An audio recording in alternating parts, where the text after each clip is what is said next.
Hello नमस्कार, कैसे हो आप सभी लोग। आशा करता हूँ बहुत ही बढ़िया होंगे।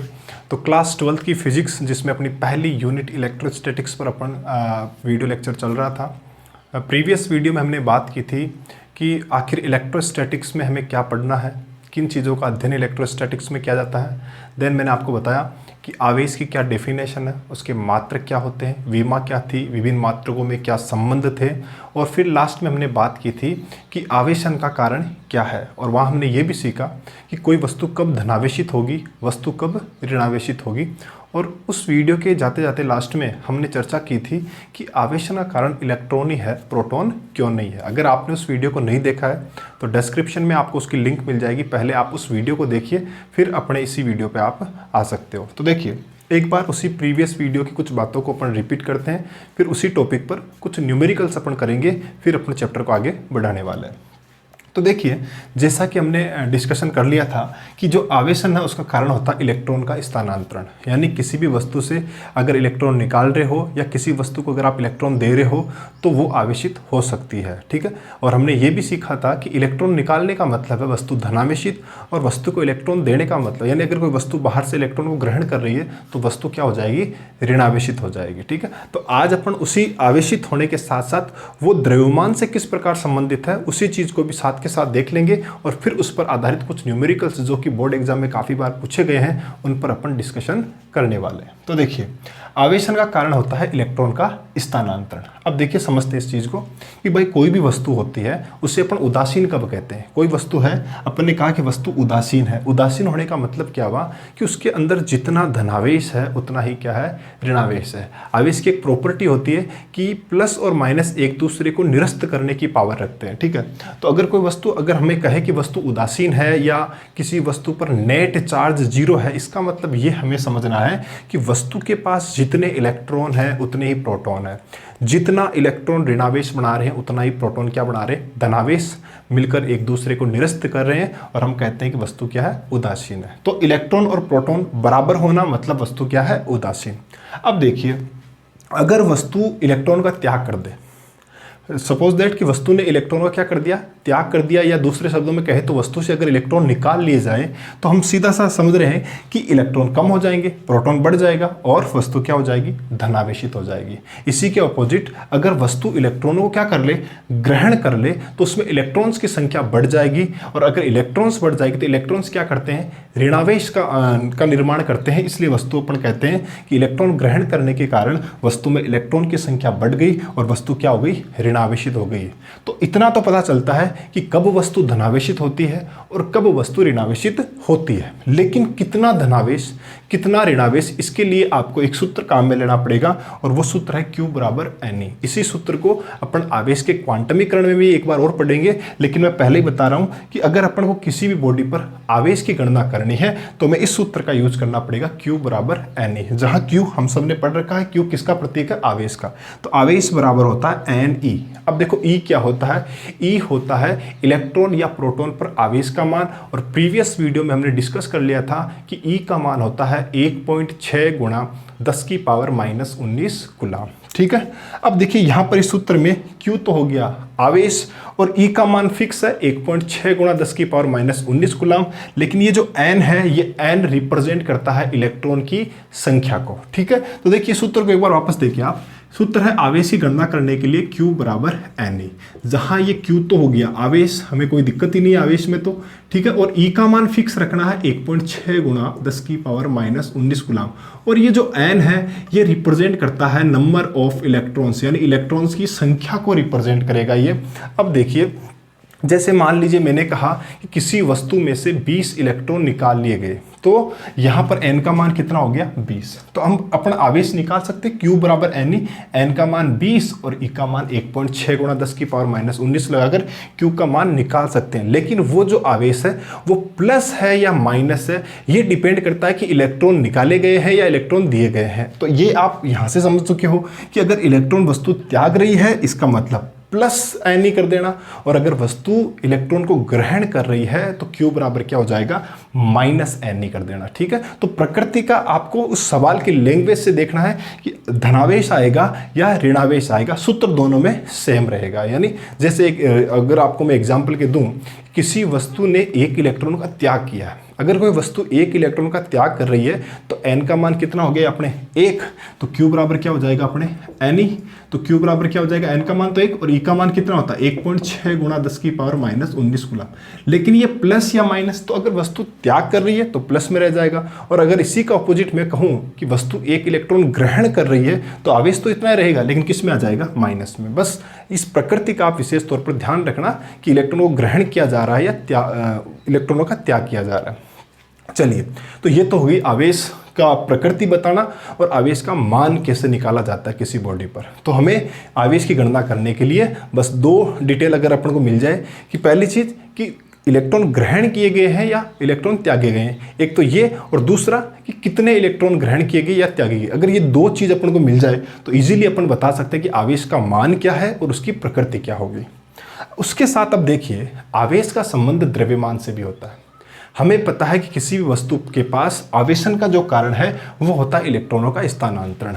यानी आवेशन करना है, इसका मतलब या तो इलेक्ट्रॉन निकालने पड़ेंगे या इलेक्ट्रॉन देने पड़ेंगे। और हमने भी पढ़ा था प्रीवियस वीडियो में कि इलेक्ट्रॉन का जो द्रव्यमान है वो होता है 9.1 गुणा 10 की पावर माइनस 31 किलोग्राम। देखिए, कोई भी वस्तु है, जैसे देखिए इस वस्तु में से अगर इलेक्ट्रॉन निकलेंगे यानी वस्तु क्या होगी, धनावेशित। लेकिन इलेक्ट्रॉन निकलने के साथ साथ भाई इलेक्ट्रॉन का कुछ ना कुछ द्रव्यमान होता है। कितना होता है, ये हमने पढ़ा था, मास ऑफ इलेक्ट्रॉन जो होता है वो होता है 9.1 गुणा 10 की पावर माइनस 31 किलोग्राम।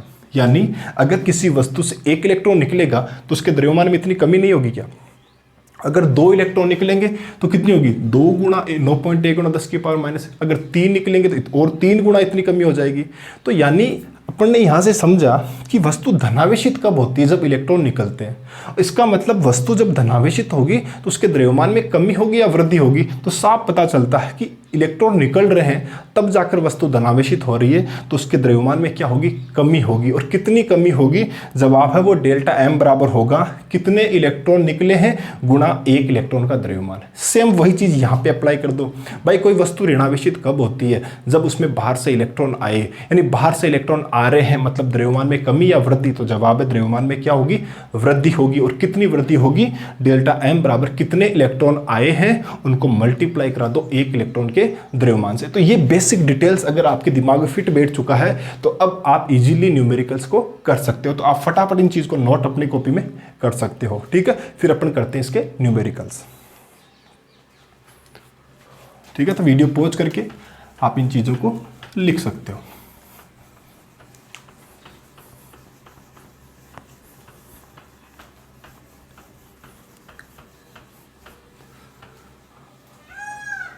अब देखिए पहला क्वेश्चन बिल्कुल इजी, धीरे धीरे अपन अपने जो क्वेश्चन है उनका लेवल बढ़ाएंगे। ठीक है, देखिए पहला क्वेश्चन, किसी वस्तु द्वारा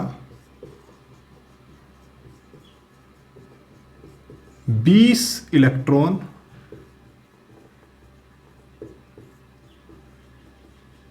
त्याग दिए गए। ठीक है, कोई वस्तु थी उसने 20 इलेक्ट्रॉन का त्याग कर दिया। तो अब देखो हमें क्या करना है, आवेश की गणना करनी है। ठीक है, आवेश की गणना कीजिए। साथ के साथ हमें बताना है कि द्रव्यमान में कितनी वृद्धि या कमी हुई है, द्रव्यमान में कितनी वृद्धि या कमी हुई है। ठीक है, दो चीजें बतानी है अपन को यहां से। तो देखिए सबसे पहले सवाल को देखते हैं अपन कि वस्तु द्वारा 20 इलेक्ट्रॉनों का क्या किया गया है, त्याग किया गया है। तो अपने देखिए इसका जब अपन सॉल्यूशन करेंगे तो हमें सबसे पहले इलेक्ट्रॉन की संख्या मिल गई, और इलेक्ट्रॉनों की संख्या को अपन किससे रिप्रेजेंट करते हैं, एन से। तो एन का मान कितना हो गया, 20। यानी 20 इलेक्ट्रॉन त्याग दिए गए हैं। वस्तु इलेक्ट्रॉन का त्याग कर रही है, इसका मतलब वस्तु धनावेशित होगी या ऋणावेशित, ये बात आपके तुरंत दिमाग में आ जानी चाहिए। और यहाँ वस्तु इलेक्ट्रॉन का त्याग कर रही है मतलब वस्तु क्या होगी, धनावेशित होगी। अब वो कितना धनावेश होगा इसका सूत्र हमने पढ़ रखा है, क्यू बराबर क्या होता है, एन इंटू ई। ठीक है। अब ये बताओ धनावेश या ऋणावेश, तो जवाब इलेक्ट्रॉन का त्याग किया, इसका मतलब पॉजिटिव ही रहेगा, तो अपन Q बराबर n ही लिख देंगे। यहाँ से Q बराबर n का मान कितना है 20, E का मान आपको मैंने पहले कहा था 1.6 गुणा 10 की पावर माइनस 19 गुलाम, ठीक है। तो ये हमने 1.6 गुणा 10 की पावर माइनस 19 लगा दिया। तो यहाँ से कीजिए अब इसको, तो 1.6 यहाँ से ये पॉइंट हट गया और 2 यानी 32 गुणा 10 की पावर माइनस 19 गुलाम।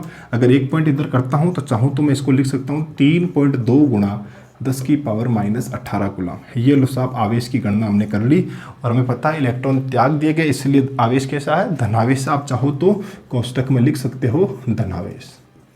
तो ये अपने इस सवाल का एक हिस्सा हो चुका है। हमने आवेश की गणना कर ली है, ये आवेश का मान होगा और ये उसकी प्रकृति होगी, ठीक है। लेकिन साथ के साथ इस सवाल में पूछा गया है कि द्रव्यमान में कितनी वृद्धि या कमी हुई। तो इस चीज़ को आप पहले सोचिए कि द्रव्यमान में कमी होगी या वृद्धि होगी। तो देखिए इलेक्ट्रॉन त्याग गए हैं, यानी इलेक्ट्रॉन निकले हैं उसमें से, उस वस्तु में से कुछ ना कुछ निकला है, इसका मतलब द्रव्यमान कम होगा। और कितना कम होगा, तो देखिए पहली चीज़ तो द्रव्यमान में क्या हुई, कमी या वृद्धि। तो जवाब है द्रव्यमान में कमी। और कितनी कमी हुई, जवाब है डेल्टा एम। कितना होगा, कितने इलेक्ट्रॉन निकले, साहब 20 निकले। एक इलेक्ट्रॉन का द्रव्यमान कितना 9.1 गुणा 10 की पावर माइनस 31 किलोग्राम। बस कर लीजिए मल्टीप्लाई, तो द्रव्यमान में कमी डेल्टा एम कितना होगा, इसको कर लीजिए आप 18, ये हो गया 182, आप मल्टीप्लाई कर देना, ठीक है। 10 की पावर माइनस 31 किलोग्राम। अगर मैं 2 पॉइंट इधर करता हूँ तो डेल्टा एम हो जाएगा 1.82 into 10 to the power minus 29 kilogram, ठीक है। तो इस प्रकार से ये सवाल था। तो देखिए सवाल में केवल एक चीज़ अपन को दी है कि इलेक्ट्रॉन कितने निकले हैं बस, और वहाँ से हमने बता दिया कि आवेश का मान कितना होगा, उसकी प्रकृति क्या होगी और द्रव्यमान में कितनी कमी होगी। अब इसी सवाल को अगर मैं यहाँ से एक दूसरा प्रश्न बनाऊँ, देखिए किसी वस्तु द्वारा 20 इलेक्ट्रॉन ग्रहण कर लिए गए, किसी वस्तु ने 20 इलेक्ट्रॉन को ग्रहण किया है, आवेश की गणना कीजिए और बताइए कि द्रव्यमान में कितनी कमी या वृद्धि हुई है। तो देखो इस सवाल कैसे करेंगे, 20 इलेक्ट्रॉन ग्रहण किए तो n बराबर तो 20 हो गया, q बराबर अपन करेंगे n ई, लेकिन देखिए n ई के आगे अपन क्या लगाएंगे माइनस, क्योंकि वस्तु इलेक्ट्रॉन को ग्रहण कर रही है। ग्रहण करने का मतलब है कि उस पर आवेश की प्रकृति कैसी होगी, ऋण आवेश, ठीक है। तो अपन यहाँ माइनस लगाएंगे, माइनस लगाएंगे, पूरा आंसर यही आएगा, बस यहाँ किसका चिन्ह आएगा माइनस का, यानी प्रकृति कैसी होगी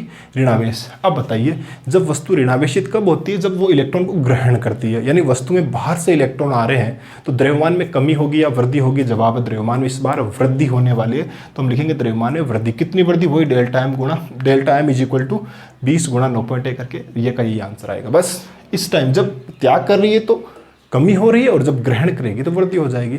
तो इसी सवाल घुमा करके दोनों तरीके से पूछ सकता है। हमने एक सवाल की प्रैक्टिस यहाँ पर कर लिया, आप इस चीज को नोट डाउन कर सकते हो, ठीक है।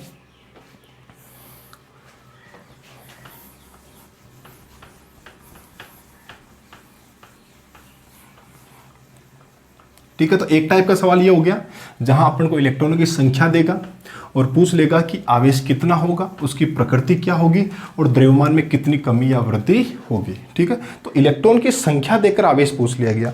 अब देखिए दूसरे टाइप का सवाल, किसी वस्तु पर 8 गुणा 10 की पावर माइनस 7 कूलम धनावेश है, ठीक है। किसी वस्तु पर 8 गुणा 10 की पावर माइनस 7 कूलम धनावेश है। बताइए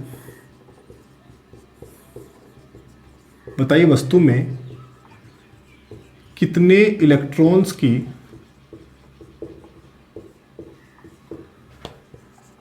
कमी या वृद्धि है, ठीक है। सवाल ने इस बार क्या दिया, अपन को आवेश दिया। देखो कूलम किसका मात्रक है, आवेश का। तो सवाल कह रहा है किसी वस्तु पर 8 गुणा 10 की पावर माइनस 7 कूलम क्या है, धनावेश है। बताइए वस्तु में कितने इलेक्ट्रॉन की कमी या वृद्धि। पहले तो आप मुझे बताइए धनावेश कब होती है वस्तु, जब इलेक्ट्रॉन का त्याग करती है, और जब वस्तु इलेक्ट्रॉन का त्याग करेगी तो उसमें इलेक्ट्रॉनों की कमी होगी या वृद्धि होगी। जवाब है इलेक्ट्रॉनों की कमी होगी। तो पहला जवाब तो अपना ये होगा कि इलेक्ट्रॉन की कमी होगी। और कितनी कमी होगी, यानी हमें इलेक्ट्रॉनों की संख्या पूछी जा रही है। और इस सवाल में देखिए अपन जब इसका सोल्यूशन करेंगे तो यहाँ हमें क्यू दे रखा है, कितना दे रखा है 8 गुणा 10 की पावर माइनस 7 कूलम। आगे बात समझ में। अब देखिए हम जानते हैं क्यू बराबर क्या होता है एन ई, ठीक है। यहाँ क्यू दे रखा है, ई का मान तो फिक्स होता ही है और इलेक्ट्रॉनों की संख्या पूछी गई है, तो एन बराबर क्या हो जाएगा क्यू अपॉन ई। n बराबर क्या हो जाएगा Q अपॉन ई। Q का मान कितना है 8 गुणा 10 की पावर -7 गुलाम, ठीक है, बट्टा में E का मान कितना होता है आप सब जानते हो 1.6 गुणा 10 की पावर -19 गुलाम, ठीक है। तो यहाँ से n बराबर कितना हो जाएगा, देखिए जैसे ये पॉइंट हटाओगे यहाँ 0 लग जाएगा और 16 का भाग 80 में कितनी बार जाता है 5 बार, 5 गुणा, ठीक है, 10 की पावर -19 ऊपर जाएगा प्लस की हो जाएगी और माइनस के साथ यहाँ पर है तो नेट कितना बचेगा 10 की पावर 12, ठीक है। यहाँ कुलाम मत लगाना, संख्या का कोई मात्रक नहीं होता, कुलाम से कुलाम कट जाता है तो संख्या बस संख्या ही रहती है, मात्रक ही नहीं होती है, ठीक है।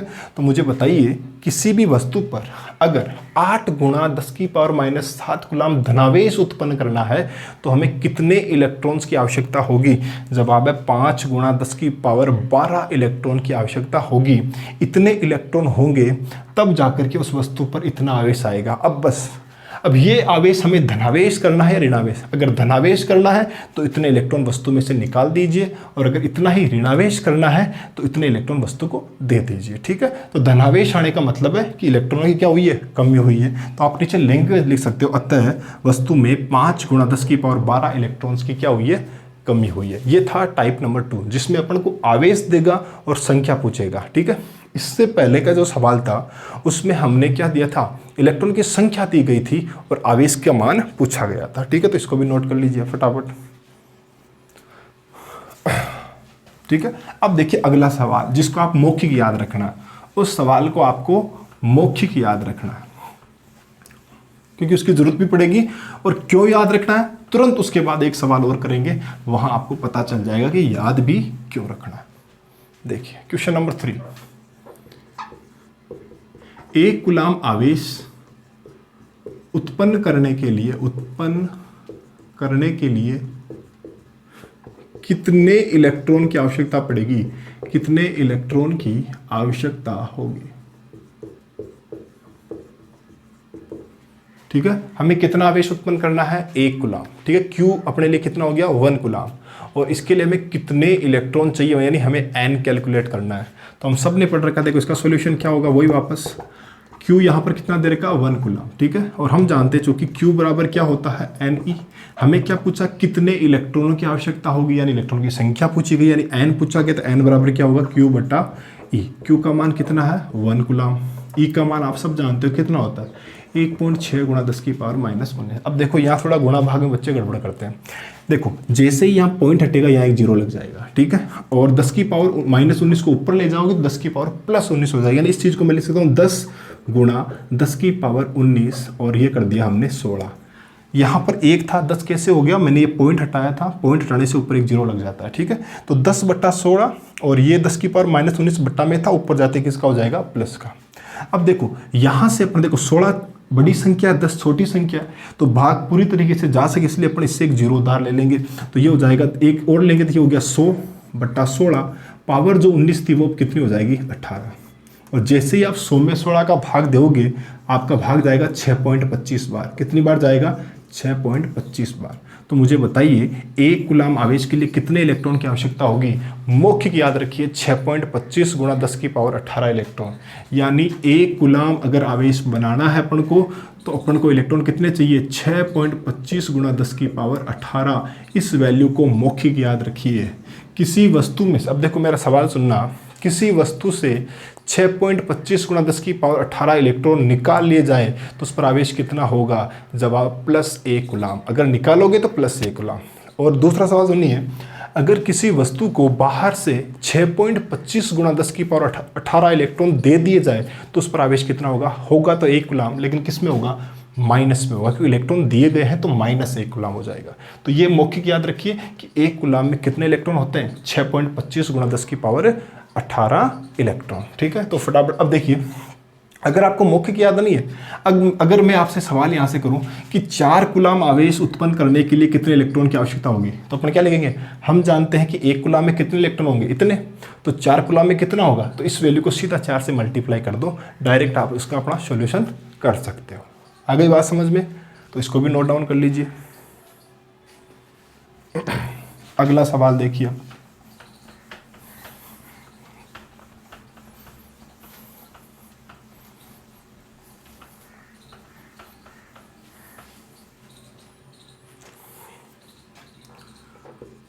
ठीक है। क्वेश्चन नंबर 4 देखिए, ठीक है। कोई वस्तु प्रति सेकंड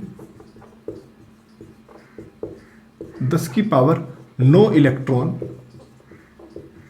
कोई वस्तु प्रति सेकंड 10 की पावर 9 इलेक्ट्रॉन त्याग रही है। ठीक है, पहले यहां तक मुझे बताओ कि वस्तु धनावेशित हो रही है, ऋणावेशित हो रही है। प्रति सेकंड वस्तु धनावेशित हो रही है या ऋणावेशित हो रही है, पहले इतना बताइए आप, सोचिए इस चीज को। तो जवाब है कि इलेक्ट्रॉन को क्या कर रही है, वो त्याग कर रही है, तो यानी उस पर धनावेश बढ़ रहा है। ठीक है, उस पर धनावेश का मान बढ़ रहा है। अब देखो आगे सवाल क्या कहता है, कोई वस्तु प्रति सेकंड 10 की पावर 9 इलेक्ट्रॉन का त्याग कर रही है, तो बताइए 1 कूलम्ब आवेश उत्पन्न होने में कितना समय लगेगा,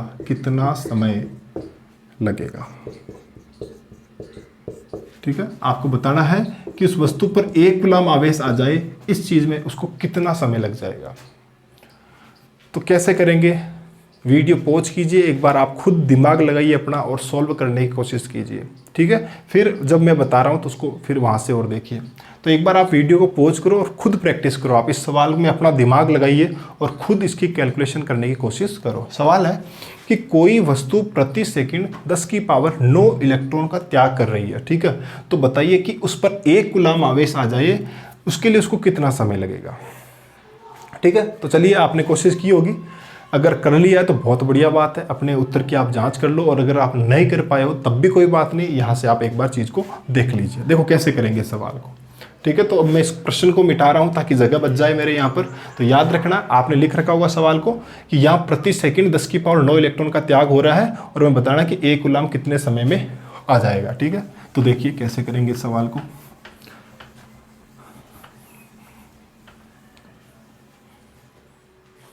देखिए सॉल्यूशन, मुझे एक बात बताइए, 1 कूलम्ब आवेश का मतलब है कि कितने इलेक्ट्रॉन का त्याग करेगी, तब जाकर उस पर 1 कूलम्ब। अभी ठीक इससे पहले हमने एक सवाल किया था कि 1 कूलम्ब आवेश के लिए हमें चाहिए 6.25 गुणा 10 की पावर 18 इलेक्ट्रॉन, यानी 1 कूलम्ब के लिए इलेक्ट्रॉन की आवश्यकता कितनी होगी, 6.25 गुणा 10 की पावर 18 इलेक्ट्रॉन चाहिए, तब जाकर के वस्तु पर कितना आएगा आवेश, 1 कूलम्ब, ठीक है।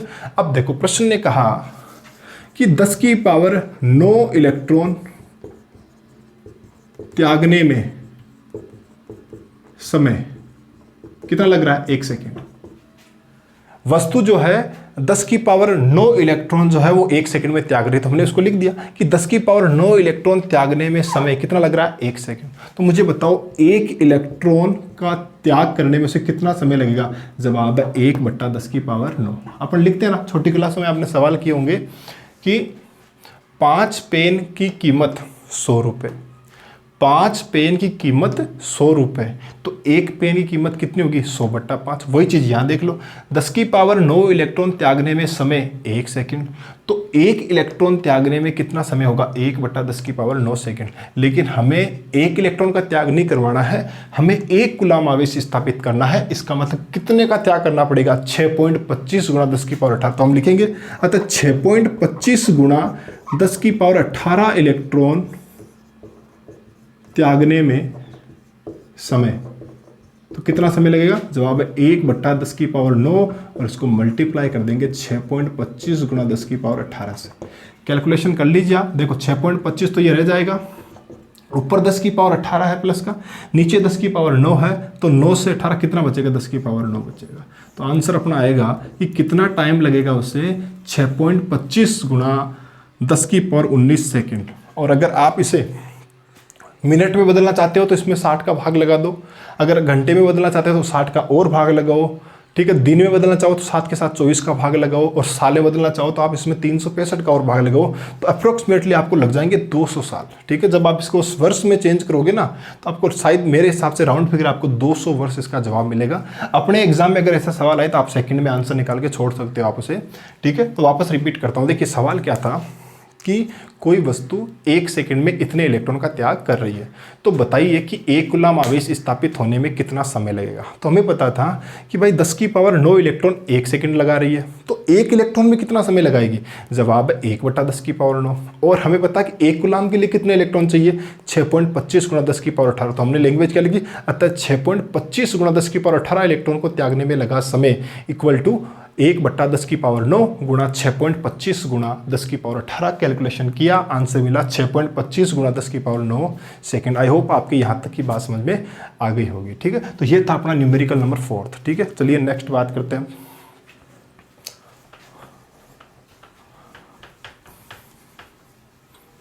ठीक है, तो बिल्कुल ऐसे ही सिंपल लॉजिकल सवाल है जो कि अपना बेस तैयार करेंगे, और जैसे ही चैप्टर अपना पूरा होगा तो बहुत अच्छे लेवल के सवाल अपन करेंगे।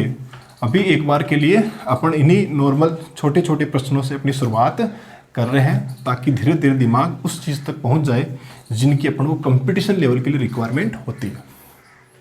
देखिए नेक्स्ट टाइप का सवाल देखो क्या होगा। इसके लिए देखो आपको एक कुछ बातें पहले से आनी चाहिए। देखो क्या चीज़ है, देखो किसी भी अणु या परमाणु के 1 मोल में, ठीक है, ये आप नोट करके लिख लो भले, किसी भी अणु परमाणु के 1 मोल में अणु या परमाणु की संख्या, अणु या परमाणु की जो संख्या है, की संख्या कितनी होती है।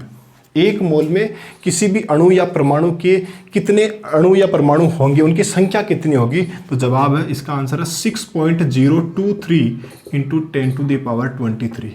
ठीक है, जैसे देखो एक बात समझो, और अपन को न्यूमेरिकली आप केवल दशमलव के 2 अंक तक ही काम मिल जाएगा, 6.02 तक ही काम मिल लो। ठीक है, अब देखो सवाल सुनो मेरा, कि जैसे मैं कहूँ कि मेरे पास oxygen gas 1 mole oxygen gas है, मेरे पास ऑक्सीजन जो गैस है O2 है वो कितनी है, 1 मोल है। ठीक है, मेरे पास 1 मोल ऑक्सीजन गैस है, तो बताओ मेरे पास उसके कितने अणु होंगे। जवाब है 6.02 × 10⁻23। अगर मैं कहूँ कि मेरे पास हाइड्रोजन गैस के 1 मोल है, मेरे पास 1 मोल हाइड्रोजन गैस है, तो बताइए मेरे पास हाइड्रोजन गैस कितने अणु होंगे। तो जवाब है 6.02 × 10⁻23। इसे कहते हैं अवोगाद्रो संख्या। क्या कहते हैं इसे, अवोगाद्रो नंबर कहते हैं। ठीक है, तो इसे आप डायरेक्ट याद रखना। अब बात है कि किसी भी, हमें कभी मोल संख्या बहुत कम देखने को मिलेगी, हमें एग्जाम में सवाल मिलेगा कि इतने ग्राम आपके पास ये अणु है, इतना ग्राम ये अणु है, तो बताइए कि उसके पास कितना आवेश होगा, कितना धनावेश या ऋणावेश होगा। तो यानी हमें डायरेक्ट मोल संख्या नहीं मिलेगी, अपन को मोल संख्या भी निकालनी पड़ेगी। ठीक है, तो मोल संख्या कैसे निकाली जाती है। तो मोल संख्या जिसे अपन रिप्रेजेंट करेंगे n से, मोल संख्या कैसे निकाली जाती है। जवाब है कुल भार बटा अणुभार, कुल भार बटा अणुभार। अब देखो समझो इस चीज को, यहां से वापस देखो नोट करके इन दोनों बातों को एक बार आप लिख लीजिए। अगर आपके मान लो अभी तक कुछ भी समझ में नहीं आया तो कोई दिक्कत नहीं है, एक बार आप इन दोनों चीज़ों को अपनी कॉपी में नोट डाउन कर लीजिए। मैंने पहली बात आपको बताई कि अगर कोई भी अणु, कोई भी परमाणु, कुछ भी हो आपके पास, और आपको कहे कि इस पात्र के अंदर 1 मोल हाइड्रोजन गैस के अणु है, कितने हैं, 1 मोल। तो जैसे ये 1 मोल शब्द बोल दिया जाए ना, तो समझ लेना कि अणुओं की संख्या कितनी होगी, 6.02 × 10⁻23। जैसे मैंने कहा कि मेरे पास ये जो मार्कर है, इसके अंदर मैंने ऑक्सीजन गैस को भर रखा है। ठीक है, तो और मैंने आपसे कहा कि ऑक्सीजन गैस के इसमें 2 मोल है। कितनी ऑक्सीजन है, 2 मोल है। तो मुझे पता है कि इसमें कितने अणु होंगे। जवाब अगर 1 मोल है तो इतने होते हैं, 2 मोल है तो इसको 2 गुणा इतने हो जाएंगे। बात समझ में आ रही है क्या।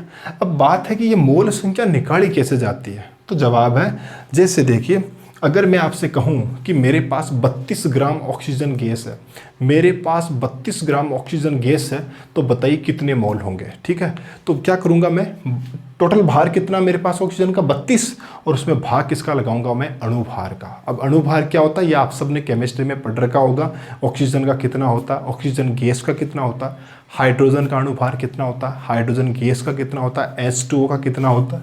जैसे देखो एग्जाम्पल के तौर पर अगर मैं H2O का बताऊँ, तो आप सब जानते हो हाइड्रोजन का अणुभार 1 होता है, तो इसमें कितने हाइड्रोजन, H2O में 2, तो 2 हाइड्रोजन अणुभार कितना बना लेंगे, 2, और ऑक्सीजन का कितना होता है 16, तो टोटल H2O का कितना हो जाएगा 18 ग्राम, ऑक्सीजन का अणुभार कितना हो जाएगा 18 ग्राम।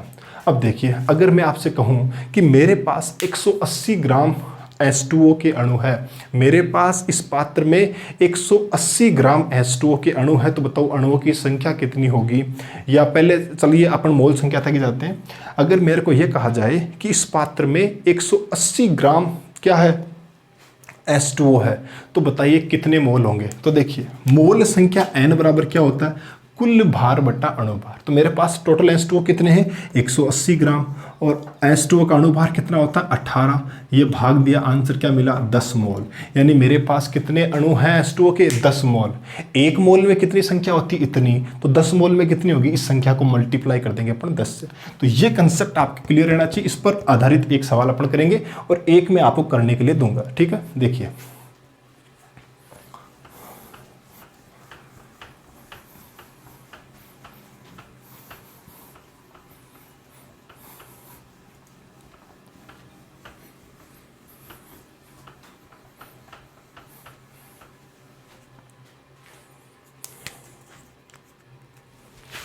देखिए क्वेश्चन नंबर 5 सवाल है कि 4 ग्राम H2 में कितने धन या ऋण आवेश होगा। बहुत ही अच्छा सवाल है, ठीक है।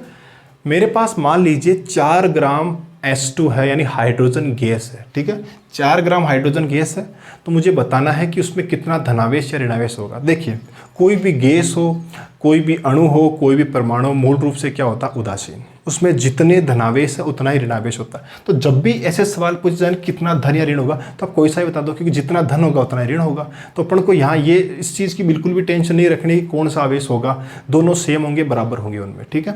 तो देखिए हमारे पास 4 ग्राम H2 है और हमें बताना कि उसमें कितने धन या ऋण आवेश होंगे। तो पहले अपन बात करते हैं कि अगर अपने पास 4 ग्राम H2 है तो उसके अणु कितने होंगे, अणुओं की संख्या कितनी होगी। और अणुओं की संख्या बताने के लिए हमें पहले निकालना पड़ेगा कि 4 ग्राम H2 में कितने मोल होंगे। अगर मोल संख्या अपन को मिल जाए तो उसको अपन 6.02 इंटू 10⁻23 से मल्टीप्लाई करवा के और क्या निकाल सकते हैं, अणुओं की संख्या निकाल सकते हैं। तो देखिए इसका सॉल्यूशन अपन कैसे करेंगे। तो देखिए सबसे पहले अपन निकालेंगे मोल संख्या, ठीक है। सबसे पहले अपन मोल संख्या निकालेंगे n। तो n बराबर क्या होता है, जवाब है कुल भार बटा अणुभार, ठीक है। कुल भार अपने पास टोटल कितनी है हाइड्रोजन गैस, जवाब है 4 ग्राम। और अणुभार कितना होता है हाइड्रोजन का, एक हाइड्रोजन का एक होता है H2, मतलब 2 हाइड्रोजन, अणुभार कितना हो गया, 2 हो गया। तो ये 2 का भाग लगाया, आंसर कितना मिला मुझे, 2। यानी 4 ग्राम हाइड्रोजन गैस होने का मतलब है कि मेरे पास कितने मोल है हाइड्रोजन गैस के, 2 मोल, ठीक है। अतः H2 के अणुओं की संख्या, अतः H2O के अणुओं की संख्या कितनी होगी। जवाब है भाई 1 मोल अगर H2 होते तो 6.02 इंटू 10⁻23 अणु होते, लेकिन मेरे पास एक नहीं, कितने H2 है, 2 मोल है। तो टोटल अणुओं की संख्या कितनी हो जाएगी, 2 से गुणा करवा दूंगा, 6.02 इंटू 10⁻23 को। इसको एक बार यहीं तक लिख लेते हैं अपन, गुणा नहीं करेंगे एक बार, ठीक है। यहाँ तक लिख लिया। तो ये हो गई अणुओं की संख्या। अब मुझे एक बात बताओ कि H2 में कितने इलेक्ट्रॉन या प्रोटॉन होंगे। तो देखिए अगर एक हाइड्रोजन है, ठीक है, तो हाइड्रोजन के नाभिक में एक प्रोटॉन होता है और बाहर कक्षा में एक इलेक्ट्रॉन चक्कर लगाता है। लेकिन मेरे पास क्या है, H नहीं है, मेरे पास H2 है। H2 का मतलब हुआ कि दूसरे वाले हाइड्रोजन में भी एक प्रोटॉन और एक इलेक्ट्रॉन, यानी H2 का जो अणु होता है उसमें 2 प्रोटॉन होते हैं और 2 ही क्या होते हैं, इलेक्ट्रॉन होते हैं, ठीक है। अगर धनावेश निकालना है तो 2 प्रोटॉन का निर्माण करेंगे धनावेश का, और अगर ऋणावेश निकालना है तो 2 इलेक्ट्रॉन करेंगे। तो यानी धनावेश ऋणावेश बराबर होगा। तो हमें मतलब है, चलिए हम धनावेश निकालते, इसका मतलब 2 प्रोटॉन्स, ठीक है। तो एक अणु में 2 प्रोटॉन होते हैं। तो मेरे पास कितने अणु हाइड्रोजन के, इतने सारे अणु हैं, तो उनमें टोटल प्रोटॉन कितने होंगे। तो नीचे लिखेंगे अतः, या पहले अपन लिख लेंगे चूंकि H2 के एक अणु में 2 प्रोटॉन व 2 इलेक्ट्रॉन होते हैं, ठीक है। तो टोटल प्रोटॉन, अगर धनावेश की गणना करनी तो प्रोटॉन से मतलब है, अगर ऋणावेश की गणना करनी तो इलेक्ट्रॉन से मतलब है। तो अपन धनावेश निकाल लेते हैं। तो देखो अपन क्या करेंगे, अतः H2 में कुल प्रोटॉन कितने हो जाएंगे, जवाब इतने सारे अणु हैं अपने पास, और एक अणु के पास कितने प्रोटॉन है? 2 प्रोटॉन है। तो इतने सारे अणुओं के पास कितने प्रोटॉन होंगे? उसे 2 से मल्टीप्लाई कर देंगे, 2 गुणा 2 गुणा 6.023 गुणा 10 की पावर 23। ठीक है, हम दशमलव के 2 अंकों तक काम में ले रहे हैं, 10 की पावर 23 कर दिया। अब अपन को टोटल चार्ज निकाल, देखो प्रोटॉन की संख्या आ गई। एक प्रोटॉन के पास कितना आवेश होता है? 1.6 गुणा 10 की पावर -19। तो इतने सारे प्रोटॉन्स के पास कितना आवेश होगा? तो जवाब है Q बराबर होगा 1.6 इंटू 10 टू द पावर -19 को मल्टीप्लाई करा देंगे 2 गुणा 6.02 इंटू 10 टू द पावर 23। अब ये सारा गुणा आपको करना पड़ेगा, तब जाकर आपके पास Q का मान आ जाएगा। ठीक है, अब ऐसा ही मिलता जुलता एक सवाल और है। ठीक है, अब इसको आप वापस रिपीट करना, अपना भी दिमाग लगाना इस चीज़ में। ठीक है, तब आप चीज़ को समझोगे। ऐसा का ऐसा ही सवाल मैं आपको एक होमवर्क के लिए दे रहा हूँ। आपको बताना है कि एक कप जल में कितने धन या ऋण आवेश होंगे। एक कप जल में कितने धन या ऋण आवेश होंगे, और एक कप का मतलब होता है 250 ग्राम। यानी आपको बताना है कि 250 ग्राम H2O, जल मतलब H2O, 250 ग्राम H2O में कितने धन या ऋणावेश होंगे। मैं आपको एक बार के लिए शॉर्ट में इस सवाल को बता देता हूं, सॉल्यूशन आप करोगे इस सवाल का, और इसका आंसर आप कमेंट बॉक्स में ज़रूर लिखना। ठीक है, सवाल क्या है लिख लो इसको। देखो, आपको बताना है कि 250 ग्राम जल मतलब H2O में कितने धन या ऋण आवेश होंगे। तो देखो आप कैसे करोगे इस सवाल को।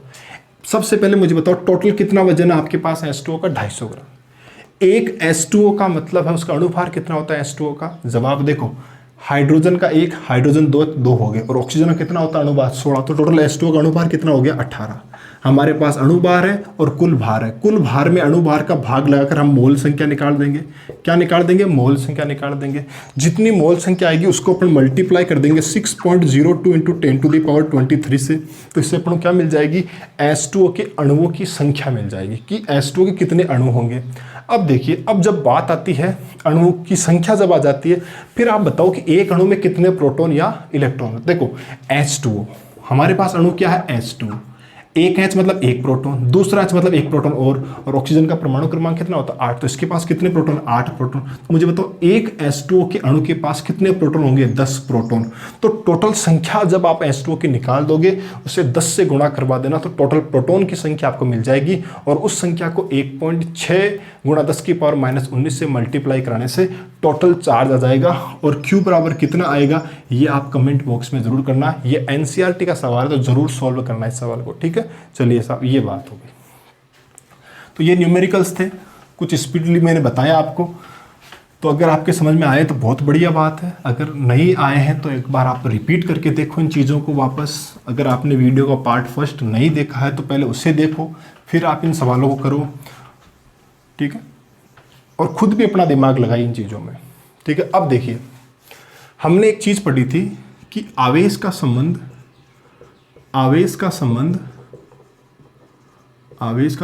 द्रव्यमान से होता है।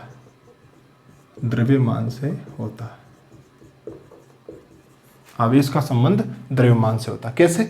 हमने कहा जैसे कोई वस्तु अगर धनावेशित हो रही है, तो वस्तु धनावेशित कब होती है? जब उसमें से इलेक्ट्रॉन निकलते हैं। यानी वस्तु में से इलेक्ट्रॉन निकल रहे हैं। इलेक्ट्रॉन निकलने का मतलब है कि द्रव्यमान में भी कमी होगी। तो धनावेशित होने का मतलब है कि साथ के साथ द्रव्यमान में कमी भी हो रही है। ऐसे ही वस्तु ऋणावेशित कब होती है? जब वस्तु में बाहर से इलेक्ट्रॉन आते हैं। यानी इलेक्ट्रॉन आने के साथ साथ द्रव्यमान में वृद्धि भी तो होगी। तो धनावेशित होना मतलब द्रव्यमान में कमी, ऋणावेशित होना मतलब द्रव्यमान में वृद्धि। तो एक प्रकार से अपन कहें तो आवेश और द्रव्यमान एक दूसरे से रिलेटेड है। दूसरी चीज़ एक और देखिए, मैंने आपको वीडियो जो अपना पहला वीडियो था उसमें मैंने आपसे कहा था कि आवेश का कारण है इलेक्ट्रॉनों का स्थानांतरण, लेकिन इलेक्ट्रॉन के पास जो चार्ज है 1.6 into 10 to the power -19 coulomb, और उसकी प्रकृति ऋणावेश है। चलिए प्रकृति को छोड़िए, जो इलेक्ट्रॉन पर आवेश 1.6 गुणा 10 की पावर -19 कूलम है, वो क्यों है, उस चीज़ का जवाब आज भी हमारे पास नहीं है। इसीलिए हमने कहा था कि आवेश किसी भी कण का क्या है, या किसी भी वस्तु का क्या है? अंतर्निहित गुण है। यानी मूल गुण हमने इसको कह दिया था कि ये अंतर्निहित या मूल गुण है। कौन? आवेश। तो आवेश को हमने क्या नाम दिया कि आवेश एक मूल गुण है। वैसे द्रव्यमान भी क्या है? इस मार्कर के पास द्रव्यमान है, इस पदार्थ के पास द्रव्यमान है। द्रव्यमान है क्यों है? हमने कहा ये इसका मूल गुण है। पदार्थ है तो द्रव्यमान होगा। तो ये दोनों एक प्रकार से मूल गुणों के ना अपन कहते हैं कि आवेश भी एक मूल गुण है, द्रव्यमान भी एक मूल गुण है। जैसे अपन इन दोनों को अंतर नहीं दिया, मूल गुण कह दिया, सारे प्रश्न खत्म हो जाते हैं। इसका मतलब ये दोनों ही मूल गुण है, तो इन दोनों में अपन करने वाले हैं तुलना। तो नेक्स्ट पॉइंट आप डालिए और लिखिए आवेश व द्रव्यमान में तुलना। अपन दोनों में तुलना करते हैं, इसी तुलना में मैं सिमिलरिटीज भी लिखूंगा और इनमें क्या डिफरेंस है उनको भी अपन लिखने वाले हैं, ठीक है। तो अब अपन क्या करने वाले हैं, आवेश व द्रव्यमान में तुलना। कोशिश करना समझने की। देखिए, एक तरफ आप लिख दीजिए आवेश और एक तरफ आप लिख दीजिए द्रव्यमान। अपन दोनों में तुलना करेंगे कि आवेश और द्रव्यमान में क्या क्या तुलना हो सकती है। देखो, पहली चीज, पहले सिमिलरिटी से स्टार्ट कर देता हूं मैं। देखो, आवेश कैसी राशि है, अदिश राशि। आप सबने पढ़ रखा है आवेश कैसी राशि है, अदिश राशि, और द्रव्यमान भी कैसी राशि है, अदिश राशि, ठीक है। तो मैं समानता और अंतर दोनों एक में ही लिखवा रहा हूं। आप अपने हिसाब जैसे पढ़ोगे आपको पता चल जाए क्या समानता है क्या अंतर। चलिए दूसरा पॉइंट अपन पढ़ते हैं, ठीक है। देखो, आवेश पॉजिटिव हो सकता है, धनात्मक आवेश हो सकता है, नेगेटिव हो सकता है और जीरो भी हो सकता है। भाई, आवेश का मान किसी वस्तु के पास क्या धनात्मक आवेश हो सकता है? जवाब यस। अगर उसमें से आप इलेक्ट्रॉन निकाल दोगे तो इलेक्ट्रॉन दे दोगे तो ऋणात्मक आवेश आ जाएगा, और अगर इलेक्ट्रॉन और प्रोटॉन बराबर संख्या में तो वस्तु पर नेट चार्ज कितना रहेगा, जीरो। तो आवेश की जो मान है वो पॉजिटिव, नेगेटिव या जीरो सब हो सकता है। लेकिन द्रव्यमान हमेशा कैसा होता है, धनात्मक, ठीक है। सदैव क्या होता है, धनात्मक। तो अभी आपने ये सुना है किसी वस्तु के पास -5 किलोग्राम द्रव्यमान है, तो द्रव्यमान तो हमेशा ही पॉजिटिव होगा। तो ये एक प्रकार का डिफरेंस हो गया इन दोनों में। देखिए, दोनों के दोनों अदिश राशि, दोनों के दोनों पदार्थ के मूल गुण है, लेकिन आवेश धनात्मक, ऋणात्मक या जीरो हो सकता है, लेकिन द्रव्यमान हमेशा ही क्या होगा, धनात्मक ही होगा, ठीक है। चलिए तीसरा देखिए, ठीक है। आवेश सदैव संरक्षित रहता है, ठीक है। आवेश हमेशा क्या रहेगा, संरक्षित। यानी इस पूरे ब्रह्मांड का आप आवेश ना तो नष्ट कर सकते हो और ना ही नया आवेश आप उत्पन्न कर सकते हो। किसी भी रिएक्शन, कोई भी चाहिए, देख लीजिए आप, किसी भी माइक्रोस्कोपिक से लेकर के और मैक्रोस्कोपिक रिएक्शन आप देख लेना, ठीक है ना। यानी सूक्ष्म से सूक्ष्म या बड़ी से बड़ी कोई सी भी रिएक्शन आप उठा के देख लीजिए, उसमें आवेश संरक्षण का नियम लागू होगा। यानी अभिक्रिया के पहले जो आवेश है, अभिक्रिया के बाद भी उतना ही आवेश रहेगा। तो ये एक प्रकार का सार्वत्रिक नियम है, यानी आवेश सदैव संरक्षित रहेगा। इस बात का आपको ध्यान रखना है। आवेश को हम ना नष्ट कर सकते ना उत्पन्न, बस इसे एक वस्तु से दूसरी वस्तु में स्थानांतरित किया जा सकता है। अभी कुछ देर बाद अपन आवेश संरक्षण का नियम पढ़ेंगे, वहां इन सारी चीजों को लिखेंगे भी, और न्यूमेरिकल्स भी है उस पर, उनको भी अपन करेंगे। अभी के लिए ध्यान रखना, आवेश सदैव क्या रहता है, संरक्षित। लेकिन भाई साहब, ये जो द्रव्यमान है ना, ये संरक्षित नहीं रहता। द्रव्यमान सदैव संरक्षित नहीं रहता, ठीक है। कुछ कंडीशंस में अगर रह गया तो कोई दिक्कत नहीं, लेकिन सदैव रहे जरूरी नहीं। इसका एक छोटा सा एग्जांपल मैं आपको दूं कि जब अपन इसी 12th क्लास में जब आप नाभिक वाला चैप्टर पढ़ोगे तो वहां आपको एक टॉपिक देखने को मिलेगा, द्रव्यमान क्षति। उस नाभिक वाले चैप्टर में आपको एक टॉपिक देखने को मिलेगा, द्रव्यमान क्षति। क्या होती है द्रव्यमान क्षति? तो वहां देखिए, वहां आपको समझाया जाएगा कि भाई नाभिक का जो निर्माण है वो प्रोटॉन और न्यूट्रॉन से होता है। यानी कि नाभिक जो है उसके अंदर दो अवयवी कण पाए जाते हैं जिनको अपन न्यूक्लियॉन्स कहते हैं। एक होता है प्रोटॉन और एक होता है न्यूट्रॉन, ठीक है।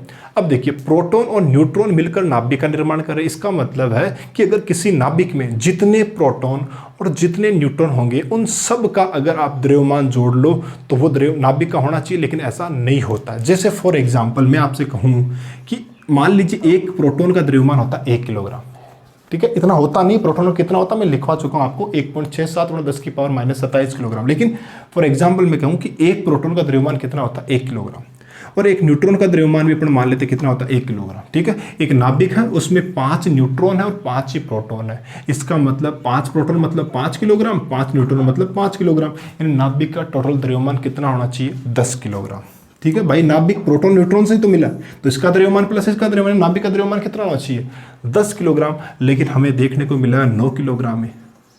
हमने कहा 1 किलोग्राम कहाँ गायब हो गया। भाई 5 किलोग्राम के प्रोटॉन्स और 5 किलोग्राम के न्यूट्रॉन्स मिलकर के 10 किलोग्राम का नाभिक बनना चाहिए था या नहीं बनना चाहिए था? बनना चाहिए था, लेकिन नाभिक कितना मिला? 9 किलोग्राम। द्रव्यमान कहाँ चला गया? द्रव्यमान की क्षति होगी। हमने कहा ये द्रव्यमान जो है वहाँ पढ़ोगे ऊर्जा में कन्वर्ट हो गया। किस में कन्वर्ट हो गया? ऊर्जा में, यानी द्रव्यमान ऊर्जा में परिवर्तित हो सकता है। इसके लिए आइंस्टाइन ने एक सूत्र भी दिया था और वो सूत्र था E = mc²। ठीक है, यहाँ c का मान वैक्यूम में लाइट स्पीड है, 3 × 10⁸ फिक्स है। m होता द्रव्यमान और e होता ऊर्जा, यानी द्रव्यमान ऊर्जा में, ऊर्जा द्रव्यमान में रूपांतरित होती रहती है। इसका मतलब है कि अगर द्रव्यमान, कोई भी रिएक्शन है, अगर उसमें द्रव्यमान कम हो रहा है तो तुरंत हम समझ जाएंगे कि उस द्रव्यमान में क्या बन गई है? एनर्जी बन गई है। क्या बन गई है? एनर्जी बन गई है। तो यहाँ से क्या समझे अपन कि आवेश तो सदैव संरक्षित रहता है, लेकिन द्रव्यमान संरक्षित नहीं रहता। ठीक है, तो ये डिफरेंस भी हो गया इसमें। नेक्स्ट देखिए पॉइंट नंबर 4। ठीक है, आवेश क्वांटीकृत होता है। ये भी अपन आगे पढ़ेंगे भी मूल गुण। आवेश क्या होता है? क्वांटीकृत। ठीक है, आवेश क्या होता है? अभी देखो क्वांटीकृत शब्द का मतलब क्या हुआ? क्वांटीकृत का मतलब होता है पैकेट्स। पैकेट्स का मतलब क्या हुआ? किसी भी वस्तु पर आवेश है वो एक फिक्स मान होगा, उसका पूर्ण गुणज होगा। कैसे? देखो, ये कोई वस्तु है, इसमें से अगर मैं 1 इलेक्ट्रॉन निकाल दूं तो इस पर कितना आवेश आएगा? जवाब E मतलब 1.6 × 10⁻⁻19। अगर मैं इसमें से 2 इलेक्ट्रॉन निकाल दूंगा तो इस पर कितना चार्ज आ जाएगा? 2E। 3 निकालूंगा तो कितना आएगा? 3E। 4 निकालूंगा तो 4E। तो इसका मतलब है कि किसी भी वस्तु पर आवेश का मान एक निश्चित मान E का पूर्ण गुणज होगा या नहीं होगा? क्या किसी वस्तु से 2.5 इलेक्ट्रॉन निकाल सकते हो क्या? जवाब है नहीं। या तो इलेक्ट्रॉन 2 निकलेंगे या 3 निकलेंगे। तो यानी हमेशा 1 इलेक्ट्रॉन पर जितना आवेश होता है उस मान का पूर्ण गुणज होता है कौन? आवेश। टोटल जो चार्ज है वो एक निश्चित मान का पूर्ण गुणज होता है। इसका मतलब आवेश क्या होता है? क्वांटीकृत होता है, एक निश्चित मान का पूर्ण गुणज होता है। जबकि द्रव्यमान क्वांटीकृत होता है या नहीं होता है, अभी तक इसके कोई प्रमाण नहीं। तो आप लिखो प्रमाण नहीं। द्रव्यमान भी क्वांटीकृत होता है? नहीं कह सकते। होता है या नहीं होता? अभी तक इसके कोई अपन को प्रमाण नहीं मिले हैं कि द्रव्यमान भी क्वांटीकृत होता है या नहीं। अगला देखिए आप। अब देखिए, 2 आवेशों के बीच में हमें पता है कि अगर समान प्रकृति के है तो प्रतिकर्षण बल लगता है, विपरीत प्रकृति के तो आकर्षण बल लगता है। ये हमने जो पहले का वीडियो था उसमें डिस्कशन भी किया था और ये आप सब लोग जानते भी हो। तो आवेशों के बीच में प्रतिकर्षण बल भी लगता है और आकर्षण बल भी लगता है। और ये बल होता कौन सा? वैद्युत बल। कौन सा बल होता? वैद्युत बल। तो आवेशों के बीच में लगने वाला वैद्युत बल आकर्षण और प्रतिकर्षण दोनों प्रकृति का होता है। लेकिन द्रव्यमान के बीच में, द्रव्यमानों के मध्य क्या लगता है? गुरुत्वाकर्षण बल। सदैव आकर्षण प्रकृति का होता है। ठीक है, सदैव आकर्षण प्रकृति का होता है। ठीक है, तो थोड़ा स्पीडली लिख रहा हूँ, हैंड राइटिंग है, तो आप जैसे मैं बोल रहा हूँ वहाँ से समझ लिया करो। ठीक है, ताकि लिखने में आपको दिक्कत नहीं हो। तो इस प्रकार से हमने देखो ये कंपैरिजन किया। ठीक है, अभी एक बहुत ही महत्वपूर्ण जो तुलना है वो बच गई, वो अभी लिखेंगे। देखो एक बार रिपीट करता हूँ मैं एक बार। हम तुलना करने जा रहे हैं किसमें? द्रव्यमान और आवेश में। आवेश भी पदार्थ का मूल गुण है, द्रव्यमान भी पदार्थ का मूल गुण है। तो हम इन दोनों मूल गुणों में, पदार्थ के इन दोनों मूल गुणों में क्या कर रहे हैं? कंपैरिजन कर रहे हैं। जहां हम सिमिलरिटीज भी देख रहे हैं, जहां हम डिफरेंस भी देख रहे हैं, दोनों चीज देख रहे हैं। देखिए भाई, आवेश भी अदिश राशि है, द्रव्यमान भी अदिश राशि है, ये दोनों में समानता आ गई। आवेश धनात्मक भी होता है, आवेश का मान ऋणात्मक भी होता है, आवेश 0 भी हो सकता है, लेकिन द्रव्यमान सदैव क्या होता है? धनात्मक, पॉजिटिव वैल्यू होगी उसकी। तीसरा हमने पढ़ा कि आवेश सदैव संरक्षित रहेगा, यानी कोई भी रिएक्शन किसी भी प्रकार से कुछ भी कर रहे हो, टोटल चार्ज हमेशा क्या रहेगा? कंजर्वेटिव रहता है, संरक्षित रहता है। किसी भी विलगित निकाय का टोटल चार्ज जितना है उतना ही बना रहेगा, ना नष्ट कर सकते हो ना चार्ज को आप उत्पन्न कर सकते हो। ठीक है, लेकिन द्रव्यमान के साथ ऐसा नहीं होता है। कभी कभार अपन को देखने को मिलता है कि द्रव्यमान में कमी हो जाती है और वहाँ हमें ये देखने को मिलता है कि वो द्रव्यमान जो वो किस में कन्वर्ट हो जाता है? ऊर्जा में। ये हमें बताया था आइंस्टाइन की इक्वेशन जो है E = mc²। इस सूत्र से हम इजीली बता सकते हैं कि कितना द्रव्यमान कितनी ऊर्जा बनाएगा। ठीक है, चौथा पॉइंट हमने पढ़ा कि आवेश क्वांटीकृत होता है, यानी एक फिक्स वैल्यू होती है उसी का गुणा में चलता है, यानी और वो फिक्स वैल्यू आप सब जानते हो कितना होता है 1.6 गुणा 10 की पावर -19। ठीक है, इसी मान का पूर्ण गुणज होगा, यानी 1 इलेक्ट्रॉन निकला किसी वस्तु में तो उस पर आवेश कितना आएगा E, अगर 2 इलेक्ट्रॉन निकलेगा तो 2E, 3 इलेक्ट्रॉन निकलेगा तो 3E, ऐसे ही 10 इलेक्ट्रॉन अगर किसी वस्तु से निकल रहे हैं या किसी वस्तु में आ रहे हैं तो उसके पास कितना आवेश आएगा 10E। यानी आवेश का जो मान है वो एक निश्चित मान, एक फिक्स मान का पूर्ण गुणज, और वो मान क्या है E, जिसका मान होता है 1.6 गुणा 10 की पावर -19 कूलम। तो अगर कोई वस्तु कोई भी अगर राशि किसी निश्चित मान का पूर्ण गुणज होती है ना तो अपन उस राशि को बोल सकते हैं क्वांटीकृत। तो इसका मतलब आवेश क्या होता है क्वांटीकृत। लेकिन द्रव्यमान के ऐसे कोई प्रमाण अभी तक अपन को नहीं मिले कि द्रव्यमान क्वांटीकृत होता है या नहीं होता। अगली बात देखिए, दो आवेशों के बीच में जो स्थिर आवेश अगर हो तभी, ठीक है, अगर वो गतिमान हो जाएंगे तो चुंबकीय बल भी फिर स्टार्ट होने हो जाएगा। तो अभी के लिए अपन इतना मानेंगे, केवल वैद्युत बल की अपन चर्चा कर रहे हैं। इलेक्ट्रोस्टैटिक्स में केवल वैद्युत बल ही होते हैं क्योंकि विद्युत क्षेत्र में वैद्युत बल लगता है। तो देखिए, दो आवेश है, उनके बीच में जो वैद्युत बल है वो आकर्षण का भी होता है। कब होगा? जब विपरीत प्रकृति के चार्ज है। और अगर दो समान प्रकृति के आवेश है तो उनमें प्रतिकर्षण बल भी होगा। लेकिन दो द्रव्यमानों के बीच में आपने गुरुत्वाकर्षण का सार्वत्रिक नियम पढ़ा था 11th क्लास के अंदर, आपने गुरुत्वाकर्षण वाला पार्ट पढ़ा। वहां आपने देखा कि दो मास m1 m2 उनके बीच में लगने वाला जो बल है वो सदैव किस प्रकृति का होता है? आकर्षण प्रकृति का। अब देखिए, लास्ट जो तुलना है वेरी इंपॉर्टेंट, वहां से प्रश्न भी बनता है। ठीक है, तो नंबर अब देखो 5 तक ही हो गया, अब नंबर 6 में मिटा रहा हूं, आप लिख लेना इन चीजों को। ठीक है, छठा पॉइंट देखो तुलना का।